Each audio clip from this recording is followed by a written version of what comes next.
Hi guys, welcome back to another Anti-Guru video, and this is a series. We're doing a mini-series, and for this mini-series I'm joined by two very, very special people, Helen Chorley and Claire Norwood. Claire, you might have seen on social media, reporting on, I'm going to say life after Guru, Claire, I think is probably the right way of describe it, but we're going to go through this mini-series. It's 3 or 4 videos. Don't know how many it's going to be yet because we haven't recorded it yet, but never mind. And join us in a couple of seconds where we're going to kick off with how to spot a guru.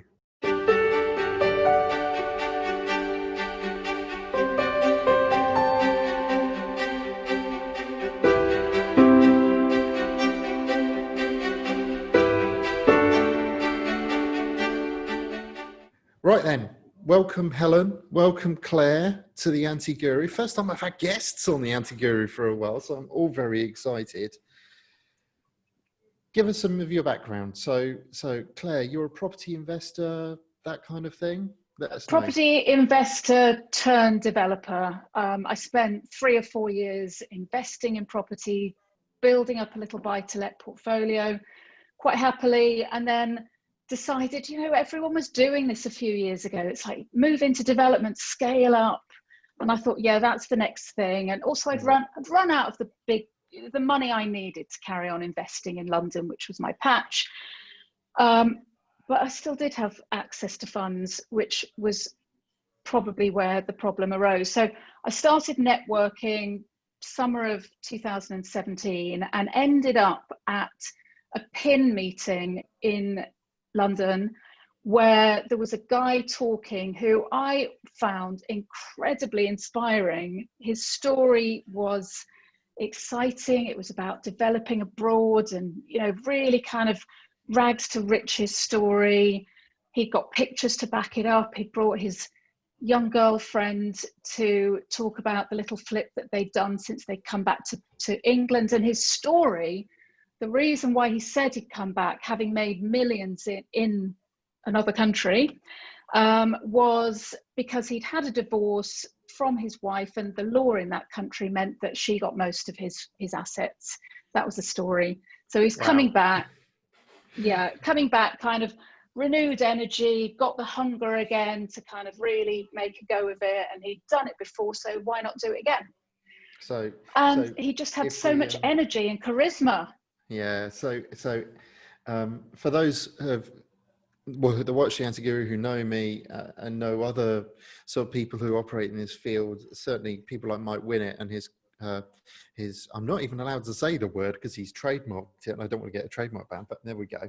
His formula for spotting a guru, pretty much everything that was in the formula in terms of bullshit backstory, in terms of energy, in terms of visual identification, he'd made millions, all of that gubbins was in there in the first 5 minutes.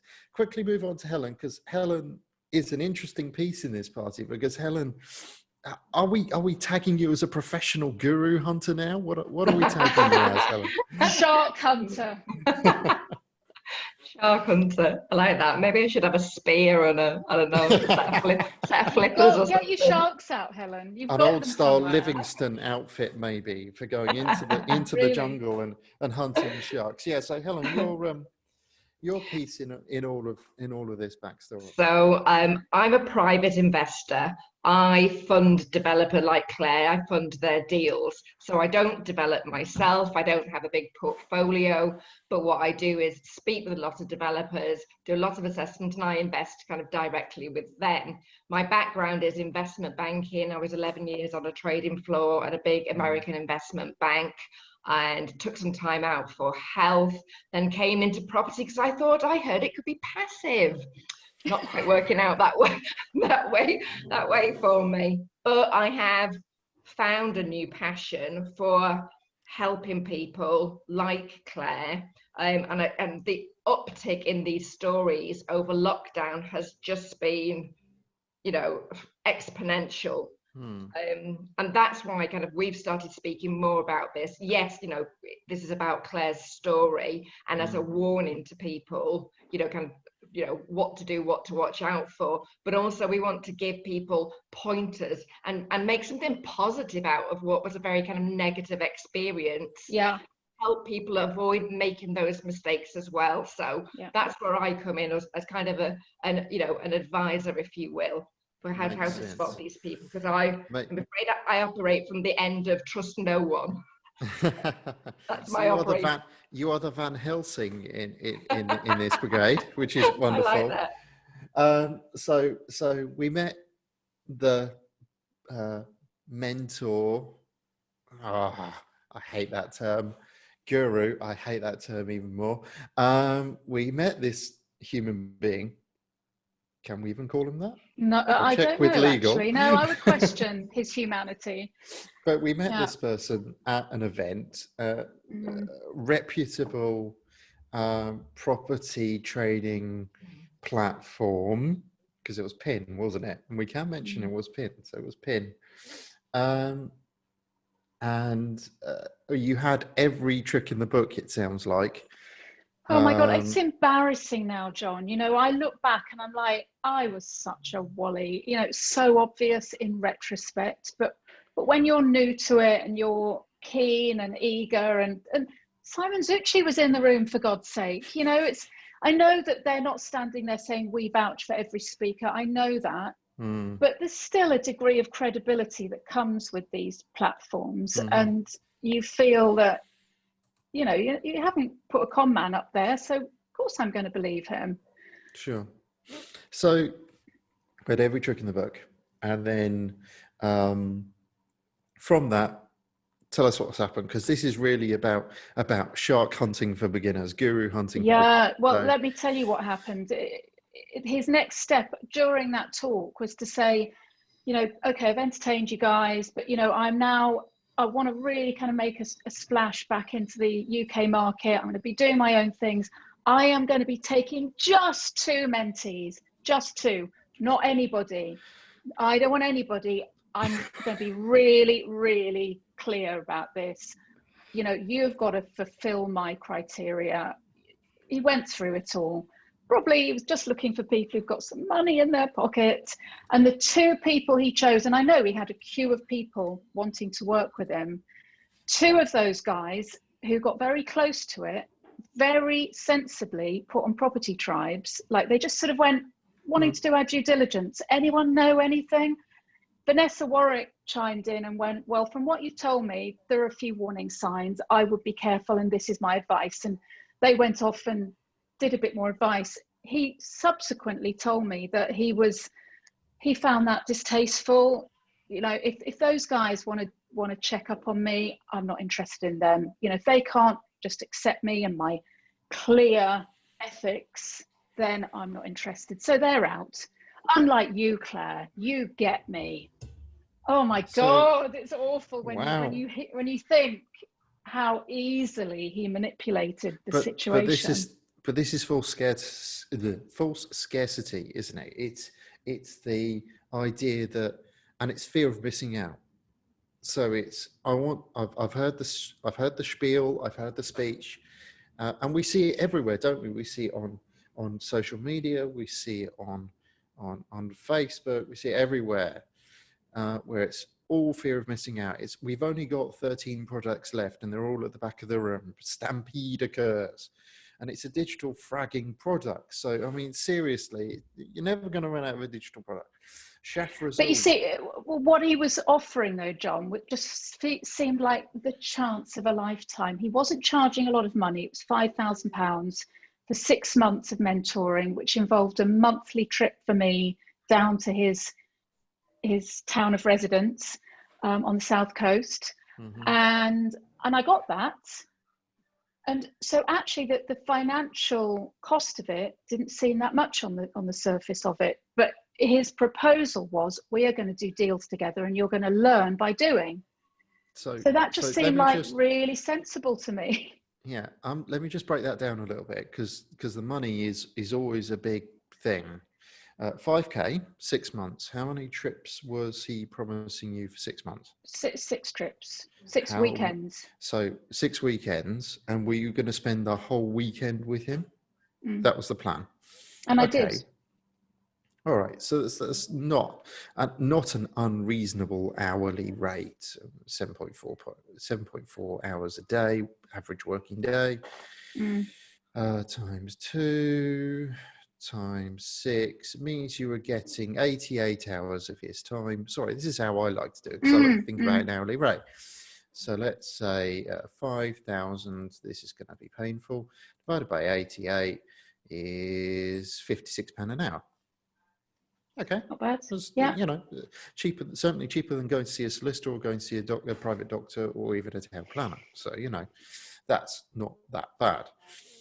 How many of those trips did you actually get? Oh, all of them plus more, because Wow. by the end of it, we were business partners. Mm-hmm. You know, you're not my mentee anymore, Claire. You're my business partner. Let's set up a company together. Oh, wow. So that's a very big, big, big acceleration Yeah. almost immediately. When did the business partner conversation happen? After how many weeks I'd say after had you 3 or 4 flipped? months, 3 or 4 Wow. months. And I wasn't a complete newbie. I bought 30 odd properties in London. For clients, worked as a buying agent. I knew my stuff. I didn't know the development world so much though. So, I think he was surprised at how much I did know. And because he was also at that point doing a much bigger project with his other 2 mentees who got significant funds. They'd funded a big commercial to resi scheme down there. And so because I hadn't got anything off the ground at that point, deal wise, I really kind of threw myself into that project. And I was basically I did as much work as anybody on that project. And I just felt like I was learning so much. But so then it just went, after 6 months, it just became a regular monthly thing. I just go down and help work, But then I started to notice how it wasn't actually going very well.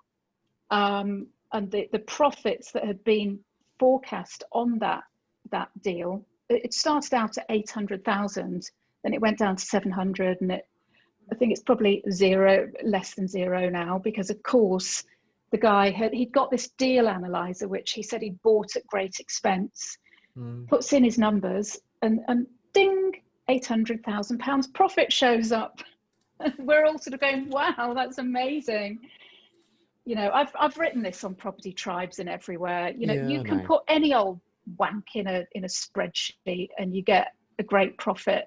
It's not, any idiot can do that. Yeah, no, you're I didn't right. realize that at the time. But it's part of the sales technique. It's part of the selling the dream, selling the vision, part of the engaging you, because at that point you were more engaged than just a mentee. Totally.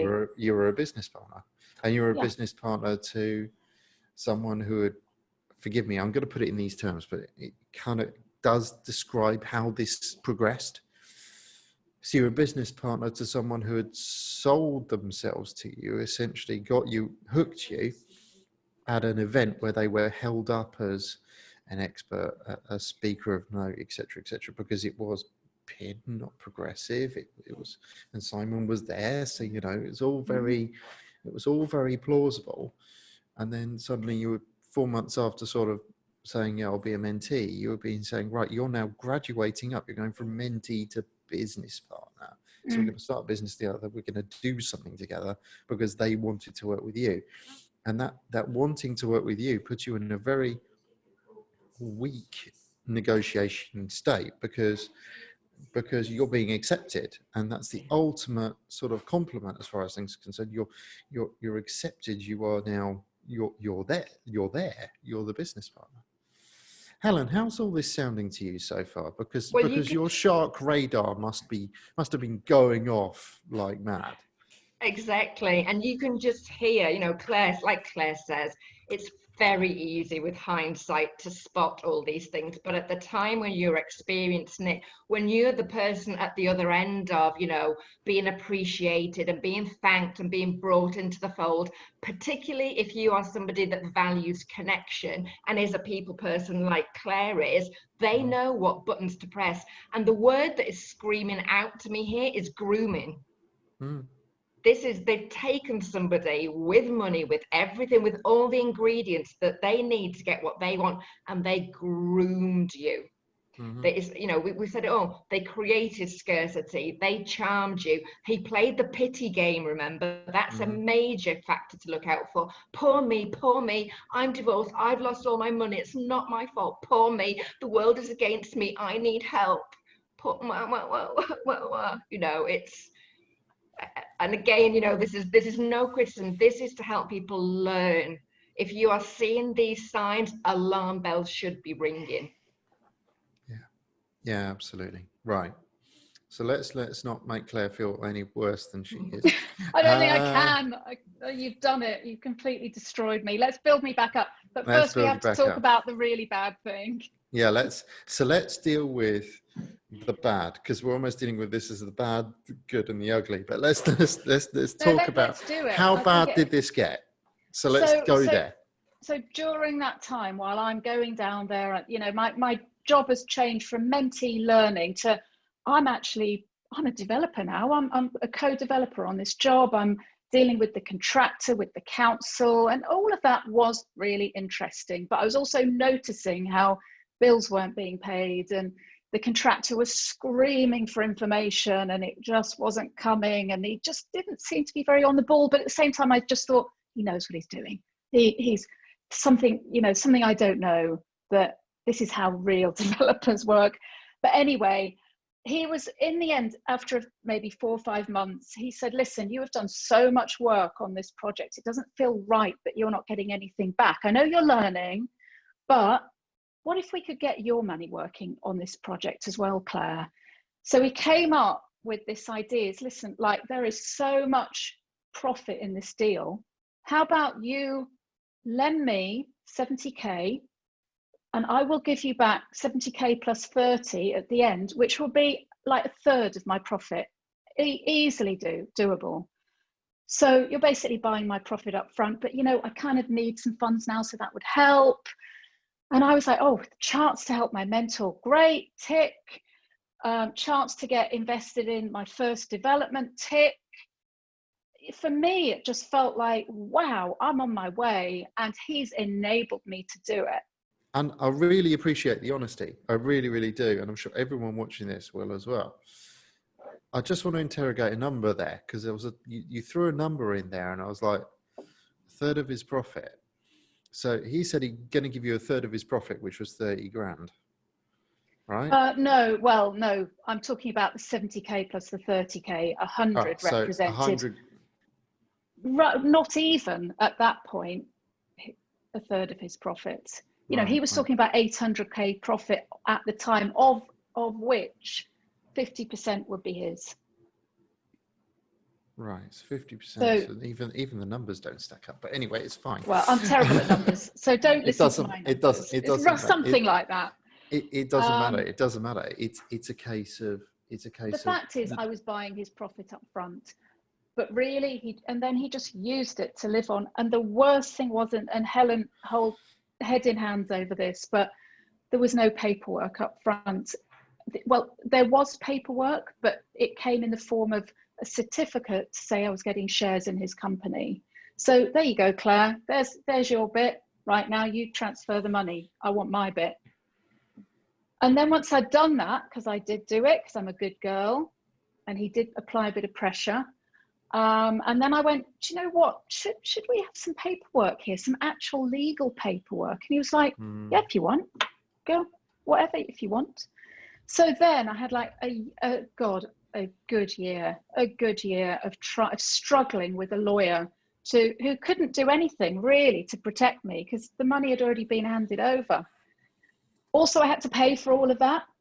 £3,000 worth of legal costs for a loan agreement and a shareholders agreement that in the end were worthless, totally worthless, because I was buying shares in a company that had no assets and was likely never to have any assets, and still hasn't. So the company you bought shares in was which one? We'll name the company. Yeah, no, we're going to name Urban Refresh was the company. And that's the problem, as Claire's highlighted there, that's the problem with if you don't have paperwork up front, trying to get that retrospectively is so difficult and is so expensive. Like Claire spent £3,000 on something that probably should have cost 300 quid. But also it was worthless anyway, because it came with no actual asset-backed security. If you'd said that to me at the time, I go, what do those words mean? I don't know what you're talking about. So that's how awfully green I was. So what was the justification? What was the justification for you? Because he must have said, loan it into this entity, this business entity, so I can use it for this business entity. What was the justification? That was what went into the legal contract, that the money was meant to go into the SPV, Dudding Court Limited. I knew, I can't pretend that I didn't know that it wasn't used for that. He used it, who knows? I think he had multiple debts. And it was probably Ponzi scheme, like, you know, in, out. I've spoken to so many people who've had similar issues with this guy. So we can guess where it went. But security, if I'd asked for it, he wouldn't have been able to provide it at the time, which would have been the best thing for me to do and just stop me in my tracks. But because I thought that my piece of paper, my share certificate, constituted security, and of course it was going to, this 26% shareholding was going to translate into a juicy profit, I didn't really think that it might not happen. And suffice it to say, at this stage, we do have to say, for complicated legal reasons, that any sort of suggestion of misappropriation or malice in terms of where that money went is an allegation. It's not proven because we can't really prove it. But what we can do is we can say, this is what we think happened. It's our opinion on what happened. So can I just say, John, do. When I was part of having this shareholding in Urban Refresh, I was also a director. So after a point, I went, you know what? If I'm a director, surely I should have sight of the bank account, and then I can just see where the money's gone. And it would be interesting for me to actually know, as a director of the company. His response, that's not going to happen. I was like, so I'm a director of a company that I'm not allowed to see the bank account of. Well, split it out, create, do something so I can. Not going to happen. Oh dear. Right. So alarm bells must have been hitting the wall at this point. But a bit late by that point. Shit has hit the fan. Things are going wrong and you're being locked out of your business by a co-director. But he's still saying you will get your money back. He's still saying it's all going to be fine, Claire. I know I'm not letting you see the bank account, but the money will come to you in good time. Just, let's get this project done. But then what happened was, because I got friendly with the main contractor, who has subsequently become my business partner, I discovered that this guy had been ejected by the investors as a director because he was causing more trouble, so much trouble that they were like, you're out because you're not helping here. And then shortly after, I was told that he'd also had to relinquish his shareholding. He'd walked away with nothing because his actions had required these investors to keep on injecting money and money and money because he'd so underestimated the costs. In the end, they were like, any profit, should it even exist, is not going to you, mate. It's coming to us. So off you go. I totally respected their decision. I thought I'd do the same in their position. But with that, any hope of me getting anything was gone. Okay. So good place to stop this section. And we're going to come on to Claire's story. This is part of a mini series, guys. So there's more, guys. Join us on the next one, where we're going to hear more from Claire and more from Helen on shark hunting for beginners, or how to cook a guru in 16 different ways. And join us on the next Anti-Guru. Like, comment, subscribe, comment, of course. I'll catch you on the next one.